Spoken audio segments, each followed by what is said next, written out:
Here's a video with the solutions for some problems from the end of section 10.7, starting with 35. So here they gave us a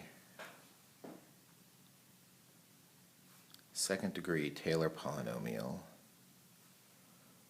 that looks like this.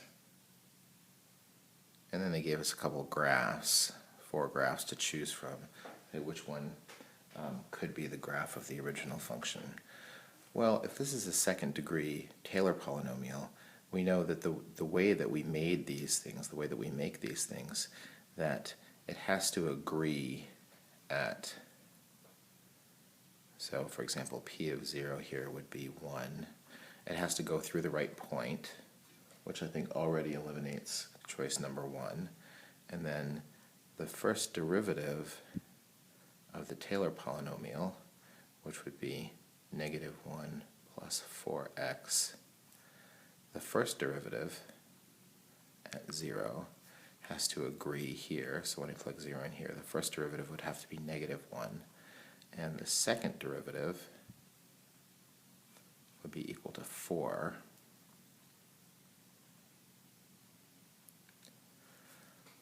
So that's what Taylor polynomials do. They just agree with the point, first derivative, second derivative, in as many terms as you have. And that's how they do a good job at approximating functions. So whatever the function we're looking at here, at the point 0, it has to go through 0, 1. It has to have a slope of negative 1 there. And it has to be concave up, because concavity is 4 there. So it'd have to look something like this. And the only one that agrees with is number 4. But that's the logic there, just thinking about what the implications of this are. That agreement between the function itself, the first derivative, and the second derivative.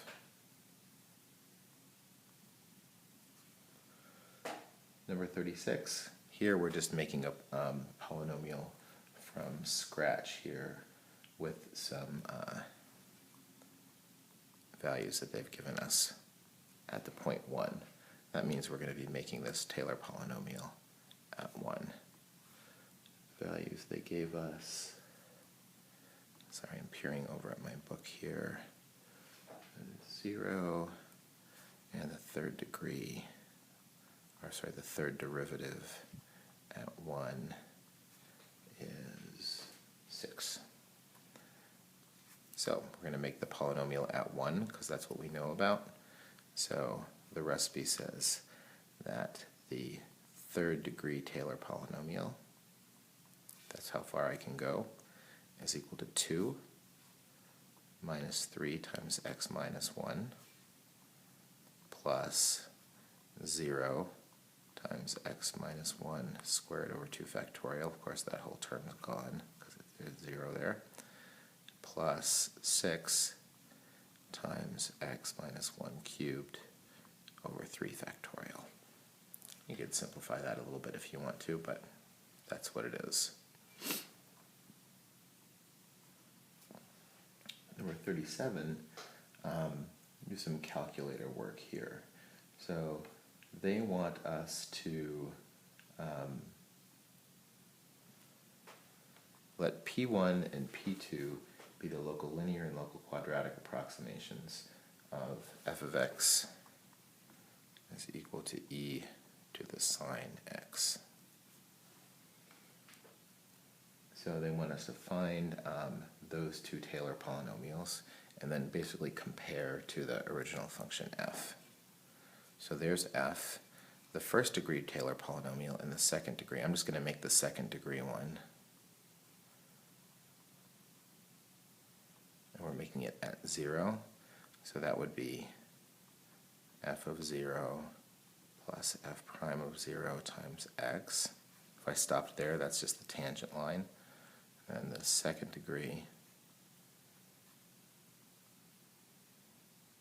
would be that. So I do need to find f prime of 0 and f double prime of 0. And since this is obviously a calculator problem, I'm going to make this as calculator friendly as possible. And I think I will have to find one derivative of this to do that, which won't be too hard. So the derivative of e to the whatever is e to the whatever times the derivative of what's inside. Okay, so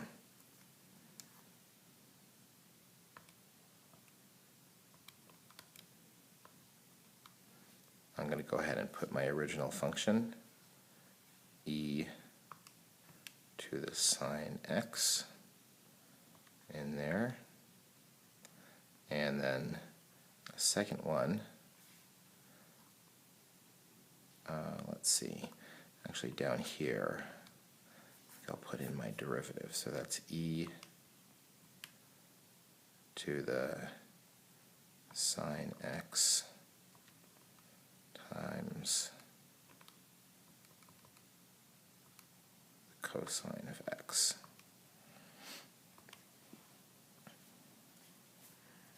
So I need to find f of 0. When I plug 0 into this, sine of 0 is 0, e to the 1, e to the 0, sorry, is just 1. The derivative of this, when I plug 1 in, is e to the 0, that's 1, times the cosine of 0 is also 1, so that's 1 times x. And then to find the second derivative, I'm not going to find the second derivative of that by hand. I'm just going to go ahead and look at the derivative here. I'm going to turn that off and look at my graph. Sorry, I know what a crazy window this is. Let's go back to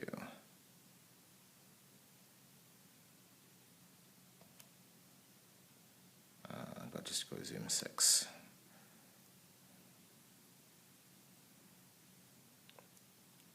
Oh, there it is.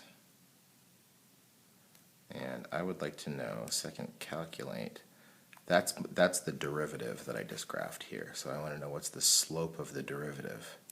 That'll give me my second derivative value at 0. And that's also equal to 1. So if this is equal to 1, then that's 1, so I have x squared over 2. Okay. So now I'm going to go and turn that off so it doesn't graph that one. Turn this one back on. And my first degree Taylor polynomial is just 1 plus x. That's my tangent line. And the second degree polynomial is 1 plus x squared over 2. Right? I could graph them and look at them, but I'm really interested in the table. So I'm going to go ahead and do table set. I would like the table to start at, looks like they want me to do values from -1 up to 1 by increments of 0.25. And I'll have it make the table automatically. So there's my x values. Here's the actual function. Here's the tangent line. And here's the second degree approximation. I'm not going to recopy the whole table, but we might just kind of look at some of the values and see how we're doing here. So this is the, let's see, unfortunately I can't see all those at the same time, but here, so 0.50, you can see as I get closer to 0, the approximations get better, right? Not surprisingly, with the tangent line, as I get further away from 0 in either direction, the approximations are not as good. I wish I could see the, well actually, let's do this. So then let's compare, if I turn that one off, then go back to the table. So then I can compare these. So you can see that as I get further away, the second degree approximation does a much better job approximating for a wider interval because it's bending, right? And it's bending with the same concavity that the original function had. So that's what that first part's about. What else do they want us to do? Generate the graph of the difference between f of x and p1 and use the graph to determine an interval on which p1 can approximate with an error of at most plus or minus 0.01. Okay, so in other words, we want to compare the function itself to the tangent line. We want to look at the difference between those two. And I'm going to go ahead and delete this. I don't need this anymore, so I'll clear that one. So I want to know about the absolute value of the difference between y1 and y2, right? The difference between the function and its tangent line approximation. So I go to math, bring up my absolute value signs, and in here I want y1 minus y2. And I'm not going to type those functions in again. I'm going to go to the variables menu, y variables function, and just do y1 minus y2. And I really only want to look at that. So I'm going to turn these other ones off so they don't show up in my graph. I do that by highlighting the equal sign and pushing enter. And I want to know when this right here is less than 0.01. So go down to y5 and put in here 0.01. And before I graph here, let's think about my window. 0.01 is quite small, so I think my y values, I'm only in the absolute values, so from 0 to, let's say, 0.02. And I could leave this negative 10 to 10, but it's probably going to be a much smaller range there. So I'm going to go maybe, say, negative 2 to 2. I'll see how that looks. And I'm going to graph that.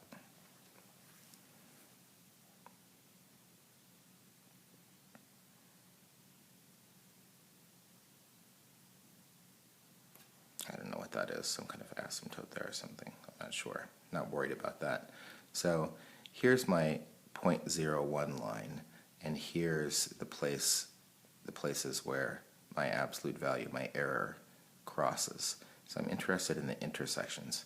It's inside of this interval right here where that absolute value of that difference is less than this. So let's see, I need to find those intersection points and calculate intersect. First curve, second curve. So that's negative 0.1417. Now I want to round to make this interval tighter. So that's negative 0.141, rounding closer to 0. And then on the positive side is probably positive, same thing, but I'll try that anyway. Find the intersection over here. First curve, second curve. And sure enough, again, I'm going to round not to 1.142, but I'm going to round closer to 0. Make sure that works. So those are the x values that make that for the tangent line is going to be good to plus or minus 0.01. And then we want to do the same thing. But now we want to check and see if we can get the same error with y3. So go to my variables menu and put y3 there instead. And you think about here what you would expect to see. y3 is the quadratic approximation, or the second degree Taylor polynomial. So that should do a better job. And if it's doing a better job approximating, that means we should expect a wider interval, like more x values that will be within 0.01. So let's see what that looks like.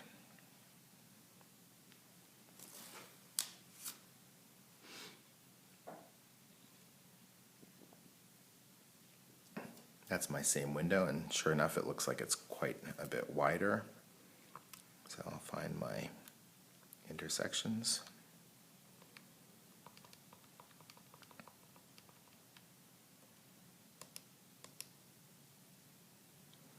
So rounding safely makes me negative 0.578.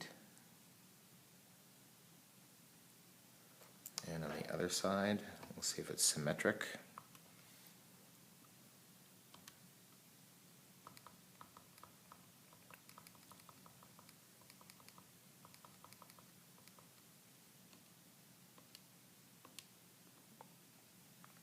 It's not. 0.501. So there's my interval of x values for the second degree approximation. So I think that's a good problem for just understanding what you can do with your calculator to evaluate these approximations. Number 38.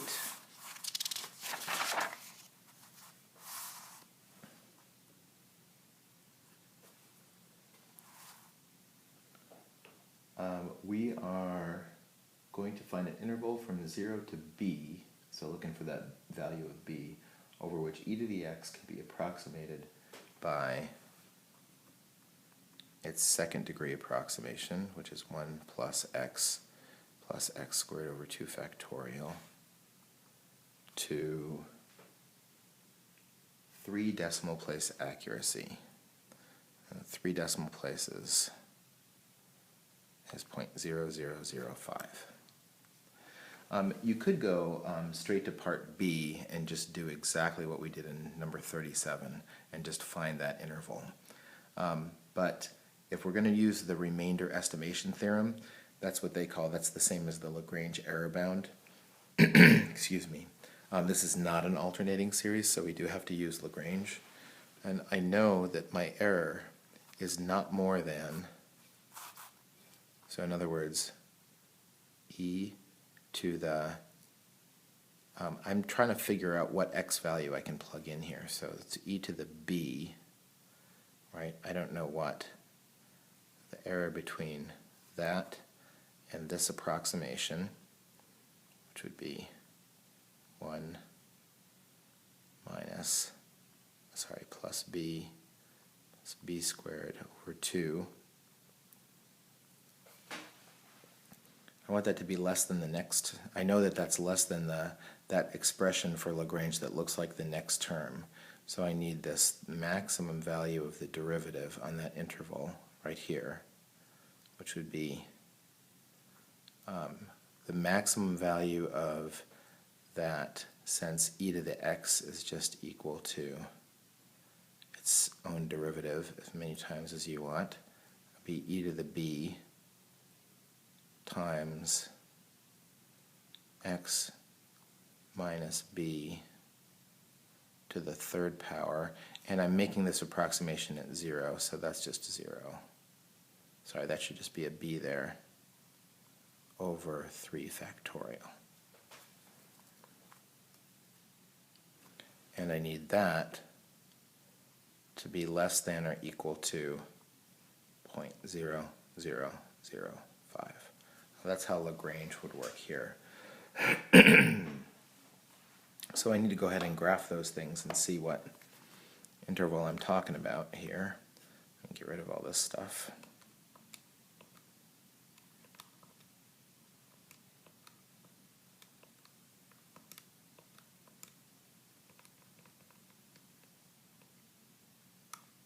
All right, so I want e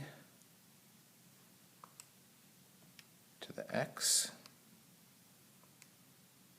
times x cubed divided by 6. Oops, keep doing that. Divided by 6. I need that to be less than 0.0005. Right? Now, and I want that, sorry, it should be the absolute value of that. Let me go back and see if I can do that. Let's see if I can do that. Insert So we'll let me do this. Nope. You guys probably know there's some way of copying this to in here, but I don't know how to do that. So, well, that could be positive or negative, so I guess I'll just graph that, and I'll also graph negative 0.0005, and then I'll look for the in between. So let's see, window, make that 0.001, and let's go ahead and graph, see what it looks like. Oh.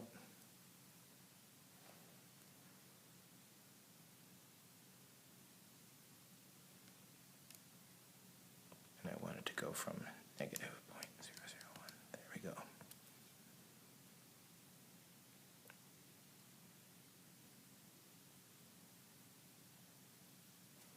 So in between here and here, that's where we have the errors in between 0.005 and negative 0.0005. Excuse me.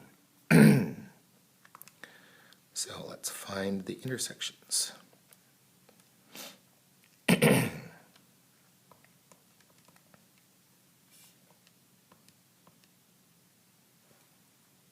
So 0.137, rounding safely. And on the other side,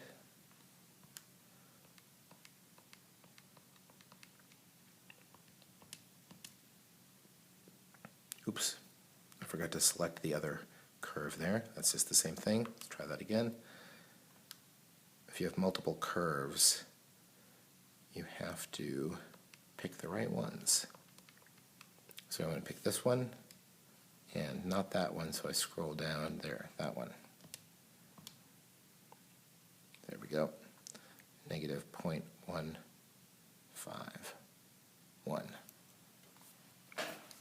So there's my interval. That's using the Lagrange error bound there. And then they suggest to check your answer by graphing the actual difference between those two. And I think we should do that too.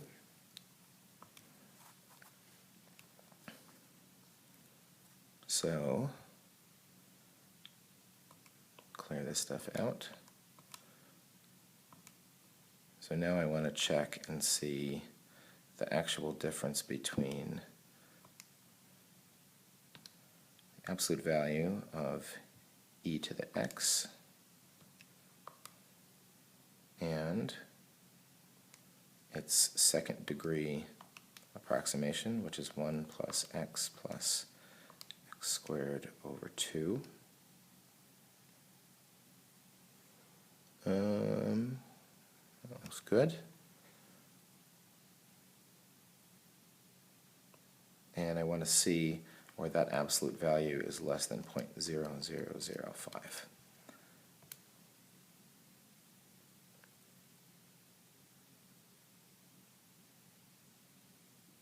And we should find something. This is my guaranteed interval. So it should be something a little bit smaller than this, something inside that. So let's see, my intersections.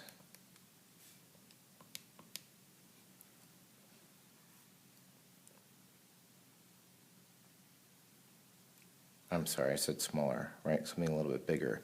This is the guarantee, so the real interval is going to give us a little bit more wiggle room, right? This was the guaranteed, the Lagrange error bound, but in fact we're going to get a little bit more space. This is the estimation saying, well, if you're this close, then for sure, right?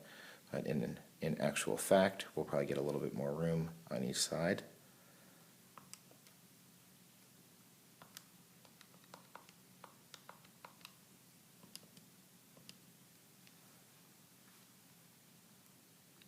So our error approximation did pretty well there. It got the interval very close to what the real interval would be.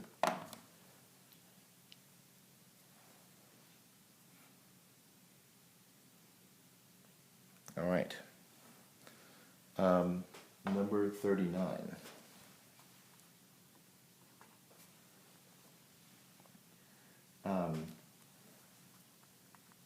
got f of x equals sine x, and it's third degree Taylor polynomial, which is x minus x cubed over 3 factorial.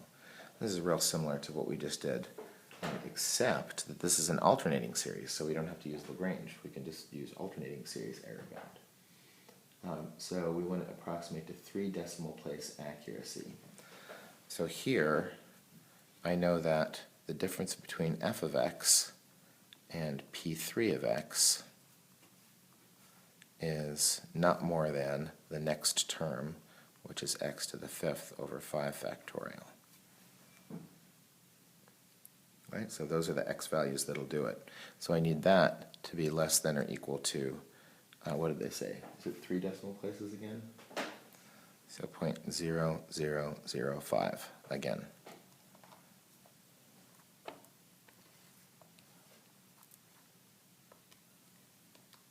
And actually, I don't really even need to graph that, right? I can just do the math here. So that's x to the 5th would have to be less than or equal to, the absolute value of that would have to be less than or equal to 0.0005 times 120, right? Multiplying that over to there, which is 0.06, and then I'll take the 5th root there of that to the 1/5. That's 0.569, rounding safely. So that means the x value is between negative 0.569 and plus or minus 0.569. That should do it. And then we can check that, finding the actual difference. So now I'm going to graph. So the difference between the sine function and its third degree approximation, sorry. So do the same thing that I did before. I'm going to go math over to absolute value, with difference between the sine function and its third degree approximation, which is x minus x cubed over 3. And I want that to be less than 0.0005. And I think my window should be good for that, right?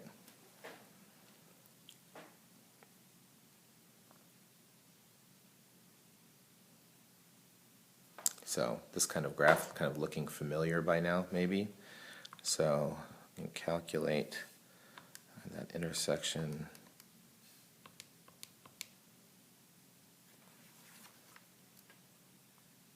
Oh, that doesn't seem like very close to what we just did. I'm going to have to go back and figure out what's going on there, which we'll do in a second, and what I did. And let me just check, make sure I have this in right. Sine x minus difference between that and the third degree. Oh, over 6. Whoops. Sorry. 3 factorial. That's 6. Let's try that again. Yeah, it looks a little bit more like it. Sorry about that. So I can calculate.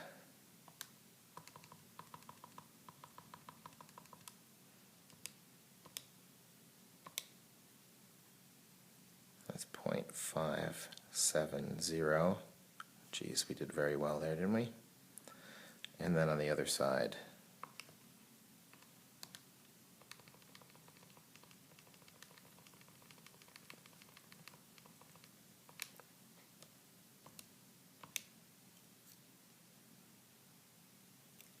same thing. So good. That's what we predicted from the alternating series error bound, and that was the actual interval. So did pretty well. This was just a little bit more conservative. All right, and Last one, 41. Same game, except now we're doing approximation for f of x is 1 over 1 plus x squared, and its fourth degree polynomial is, looks like a geometric type series, right? So first term's 1, multiplier is negative x squared. So I know, since this is alternating, that the difference between the function and its fourth degree approximation is less than the next term. And in this case, the next term is just x to the sixth. Right? I ditched the negative sign because I'm putting that in absolute values. And I want that to be less than or equal to 0.0005. So that should be easy to find. So x, absolute value of x, is less than or equal to the sixth root of 0.0005 to the 1/6. So that's plus or minus 0.281, rounding safely. And then the last thing we can just check is to see what the actual interval is.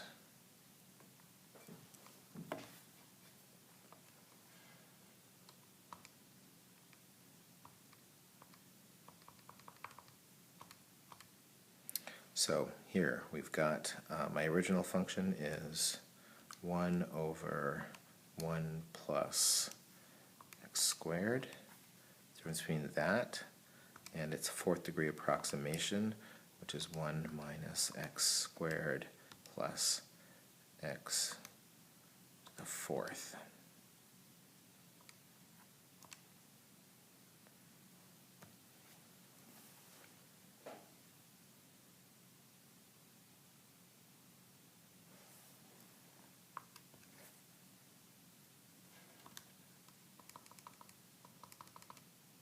Whoa, come back.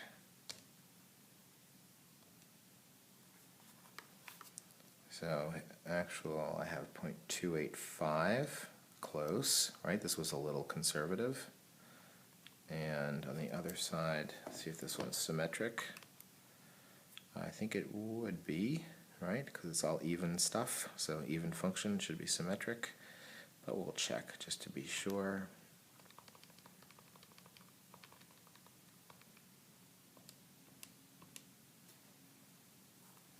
Yes, indeed. So the error bound does a pretty good job. It gets pretty close to what the actual error would be. It's a little conservative, but only just.